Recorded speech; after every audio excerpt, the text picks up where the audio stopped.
Sam Sulek broke the internet with his terrible technique, horrible form, just throwing weights around, grunting at them like a Neanderthal, and getting absolutely massive. Today we're going to look into how he was training then, what he's doing now, and more importantly, why has he changed how he's training. Today we're going to be covering 5 aspects. Has Sam learned the words eccentric control? Has he been doing things like playing around with different strength curves? He's even been doing some weird things on back day, so we're definitely going to be talking about that. And then, has Sam, the biggest ego lifter on the planet, started to incorporate some science in his workouts? Yeah, so here's the science-based lifter section. I don't really go in here much. We'll definitely have to find out. And last but not least, the big question, the thing that made him infamous: has he fixed his bench press? Hello, my name is Peter and I'm a qualified and practicing physiotherapist, which means I see hundreds of people each month and I prescribe exercise to them for a living. As simple as that. Straight off the bat, I have to say he's made some epic changes in his workouts, and the first being eccentric control. Finally, after so many people have mentioned it over so many different videos on different channels, myself included, he is controlling the eccentric, and it's not just on one exercise. I watched all of his recent videos, at least in the last 2 weeks, and he is controlling every single eccentric. Look at him on the hamstrings. So his first video was legs. Let's go back to his first video. Look at how he's doing these hamstring curls. He's just hammering away, letting the weights drop. Fast forward 2 years to now, and look how he's doing the hamstring curls. Such good control, no problems on the way down, controlling it, pushing up, and then always Sam's famous for stretch partials on all these pulling type movements, and hamstrings are the biceps of the legs, so they pull sort of. So that does make sense. Spot on technique, so much better than at the start. Next up, we're going to look at strength curves. So way back when, his first ever arm workout, he's standing in front of the cable pushdowns with his arms right out in front of him. And no, I'm not talking about stretches for this one, funny enough, but the strength curve. So as he's contracting, it's heaviest in the shortened position or in the lockout position at his first angle. Then we fast forward until now, he's getting in nice and close and straightening his arms. Absolute lockout where there's most tension at 90 degrees, but in the first part of the rep. So 90 degrees to stretch rather than at lockout. Lockout is now the easiest part of this movement. Complete game changer, more resistance in the stretch, more muscle building, very simple. He's also come up with a new back finisher. Now this is epic. The first person I saw to mess around like this with strength curves was actually the man himself, Jeff Cavalier. Way back when he was doing the bicep curls where he rocks, bicep curls, tricep push down where he was rocking to try and keep an even strength curve throughout, tension at the start, tension at the end. Sam's doing it with his back. He's going onto a bench, lying forward, so there's tension at the start, and as he almost does a lat pull down at that angle, he's then rocking backwards, so the movement is at 90 degrees to the cable, which keeps tension on it throughout. Really, really good to see. I'm actually jealous I didn't come up with this on myself. That is really good from Sam. Well done. And V-Shreds, take note, this is how you play with strength curves, not do some weird shoulder thing where you're turning left and right and achieving nothing. This is how it's done properly. Right off at the start, Sam's pull day was really simple. Vertical pull, horizontal pull, and then whichever one he felt more on the day he would then finish off with. Really epic, but poor control, really poor shoulder movement, a lot of scapular stuff, which we'll talk about in a second. But now he's doing some strange things. So yes, he's still doing the vertical pull, he's still doing the horizontal pull, but he's mixing it up. He's doing some high rowing, so rowing with his elbows up nice and high. Then he's doing some rowing with the cable right at the bottom, so almost at an upward angle.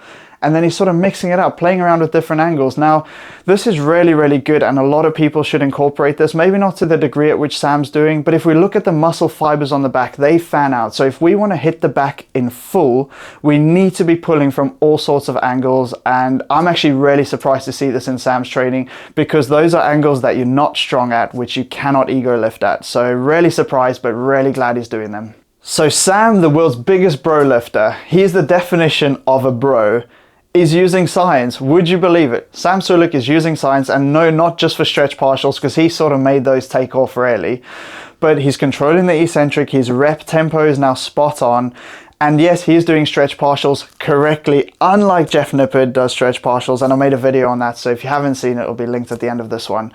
But Sam's stretch partials incorporate going really heavy, and the easiest place to see it is on the bicep curl. So the bicep curl machine, he is stopping at 90 degrees. So he's only doing the stretch portion of the rep, but it's not an excessive stretch, and he's loading it up, going really heavy. Really epic to see this, because his bicep training of old was horrific. He was swinging weights everywhere. He's definitely calmed that down, although he does end his workouts swinging weights, but hey, you've got to train how you enjoy. So another area where Sam's incorporating science, and it's not for the reason that most people think. Sam is not hitting his central nervous system nearly as hard anymore. He's doing less squatting movements. So back in the day, he would do rep out squats as heavy as he could and just go for it, poor control. Then he would go into sissy squats and then another squatting movement. But yes, he would be doing the hamstrings first, then the leg extensions to warm up, then going back to the leg extensions because they felt amazing. That's absolutely fine. But he was doing 3 squat variations per workout. If we look at him now, he's not. So yes, he's still doing squats, but then he's not going to go from squats into sissy squats. He'll go from squats, maybe go into a leg press, which is a lot less fatiguing on the CNS. Machine movements are a lot less fatiguing. So that is really nice to see. He's still doing his squats because he likes them, and obviously squats build a huge amount of muscle. So Sam has been using science well up to now. In his latest chest video, which would have been on the 30th of August, because today's the 31st, he does 2 exercises. He does his incline Smith machine, fantastic exercise, no problem there. And then he does his hunched over cable flies, which I'm not a fan of. The resistance curve completely wrong, and he's really rounded. He's probably getting a good squeeze, but we know that's not an important part of the rep. This is not great. Now, I will cut it to him just on the day. He might not have felt the gym on that specific day. He probably didn't feel too great potentially, but to do 2 exercises for a full chest day and not really covering your mid fibers at all, definitely wasted gains on that day. Now for the bit we've all been waiting for, Sam's bench press technique. I said he's made great changes. He's still missing a couple of things, but let's talk about it. So before we go into what he's doing better, let's go way back when and look at what he was doing, which was absolute garbage. So on the incline bench press, he was pushing, not controlling the weight, not going to full range of movement, not even going anywhere near lockout. And basically he was in a mid portion, hardly moving anything. It was his shoulder blades moving again more than the arm. So he started off in the retracted position. Then instead of pressing through the chest, he rounded his shoulders. His shoulders were finishing above the chest at the end of the rep. And it was just massive shoulder blade compensation. Not good at all. Doesn't put you at more risk. So a lot of shoulder stuff has changed. That doesn't mean you have more risk of injury if you're doing this. Technique and injury risk have not been well researched. And actually there's more stuff saying there's not that great a link. But anyway, that's a story for another day. Horrible form, not too great muscle activation, but let's see what Sam is doing now. Sam has made some absolutely fantastic changes to his bench press, and I know a lot of critics are still going to say there's one issue, and yes there is potentially, but we'll talk about that later. Let's start off with the real good stuff. The first thing, controlling the eccentric. Absolutely fantastic, really good control, so much better than in the past. The next thing is the key to hitting your chest fibers. His shoulders are locked back. Now, I did not expect to see this because a couple months back when I made another Sam Sulek video, he still wasn't doing this. So he has learned, and it's absolutely fantastic. Who knows, maybe he saw my video and put a towel between his shoulder blades to get it done. I highly doubt it, but that would be quite cool. His shoulder is now staying back as he's pushing forward, ending off behind, where previously it started off there, not quite that deep, and then he threw the shoulder blade forward and then pushed from there. So the movement wasn't coming from the glenohumeral joint, so the humerus and the glenoid, right? It was coming from the scapula. So from your shoulder girdle, not your shoulder joint, and that is a massive difference. Your chest does not move your shoulder girdle that much. It might help out a touch, but there's no direct movement from it. Your chest moves your shoulder joint, moves the glenohumeral joint. So with more movement coming from there, he's going to get a lot more chest activation and keep those front delts out of it. Absolutely fantastic to see. Now, the thing that everyone's going to say, Sam is still not going to full depth range of movement. He's not going into the stretch range. Now, I agree. I think this is a really important range of movement to get into. Do your shoulders help out a bit more in that position? Yes, especially on incline, the way he's doing it. So he's doing something fantastic, and I've made a video on a bench press secret. If you want to check it, it's definitely on my channel. He's going with a narrower grip, right? He's not going wide. Now, everyone says, oh, wide's better. Wide you flare out, doesn't matter. Wide you flare out so it hits your mid fibers more, right? in narrow, because you're going through shoulder flexion as you push, the upper fibers of chest with the clavicular fibers, right, that attach to your clavicle or your your collarbone, they help with shoulder flexion. So if we're getting that arc of movement in the bench press, we're hitting the upper chest, whether it be flat or inclined, and there's such good research on this. So he's doing that really well.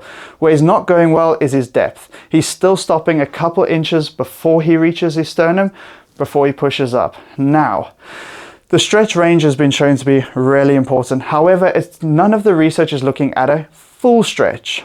So even in the stretch position, especially of the quad research that everyone's quoting, they did not go anywhere near full stretch. And that is due to the myosin and the actin overlap. Okay, it's called sliding filament theory, and I've explained this in another video too, right? He's not going all the way down. He's going the opposite. He's going less range, so keep the shoulders out a bit more, which it's arguable because there's no research on this, right? And going heavier weight.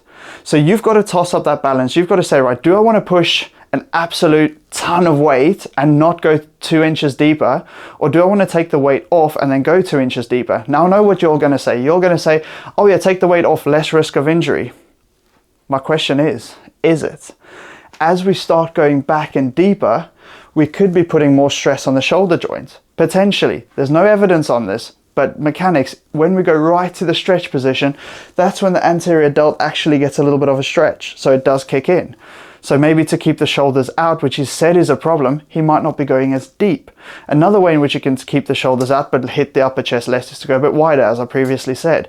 So he's sacrificing 2 inches of range of movement for throwing on more weight, and this is where we don't know the research. The research has not looked at, is a stretch portion with a lighter weight more beneficial than a non-stretch portion with a heavier weight? The answer is we don't know, but to be fair, the changes he's made in this movement are absolutely fantastic so far. Well done, Sam. The big question is, why has Sam changed them? There's no secret he's an ego lifter. The answer that I think, he's run out of weights, people. He's been doing the full stack at his gyms for ages. So when you can't put extra weight on it, what do? Well, you slow the rep down, you control your tempo, you control the eccentric, you use technique to make the exercise harder, and that is, I'm pretty sure, why he's done it. There could be other reasons. He might want to reduce the amount of PEDs he's taking, so if he reduces his PEDs, focuses more on technique, he could potentially be a bit better. So there could be that element, we're not sure, but to be honest, my opinion is he's run out of weights to put on, and I think his strength is sort of plateauing a little bit. The only time it really varies is between bulk and cuts, so he can't throw the weights on like he used to. And I also think he's maturing in the gym. He's 22 years old. He's learning the movement patterns. So it doesn't matter if he's been gymming since he was a teenager. The brain is still developing. Coordination is still developing at this point. So he might just be getting better at the gym, and it could be that simple. The thing is, and the thing I ask myself, what can we learn from this? The answer is, it doesn't matter if you're an ego lifter. Over time, you can become a better ego lifter and hopefully be able to lift a bit more weight. And if you're in the nerd camp like myself, maybe sacrifice a couple of those stretch range of movements and start throwing on some weight and lifting weight and see what it does to your physique. Use yourself as an experiment. As a lot of people said on my previous Sam Sulek video, test yourself with an experiment, or even on the stretch partials video, loads of people are saying, oh, don't trust the science, just do things on yourself and see what works. That's what I would take home. If you lift like Sam and hoon the weights around like you did in the beginning, try controlling the eccentric for a bit and see if it makes a difference. See if you can get more muscle mass. See if you weigh more. See if you look better. Try those things out, test them on yourself and find out what you enjoy, and then just do that a lot and you'll see progress. Alright guys, I hope you enjoyed the video. Thank you so much for your time. I really appreciate it. If you like the video, please smash that thumbs up down below. And if you think I've missed something, tell me in the comments. I'm sure you guys won't be shy to do that. And if you enjoyed this sort of content, please consider smashing subscribe. It'll really help the channel out. And thank you guys so much. I finally hit the 1K subscriber mark, so I'm really chuffed about that. And I couldn't have done it without all your support. So thank you so much. I will be working on some free programs to pop up to thank you guys for it, but I'm struggling to push the button because I'm on a visa in the UK, so I can't push the monetize button, which will give me access to putting stuff up there, which can be free or charged, but we'll pop some free stuff up. So it's a bit of a rigmarole. I've contacted YouTube. I'm in contact with the Home Office. Hopefully I can sort this out and give you guys some programs. All right, thank you so much. Until then, guys, we'll see you in the next one.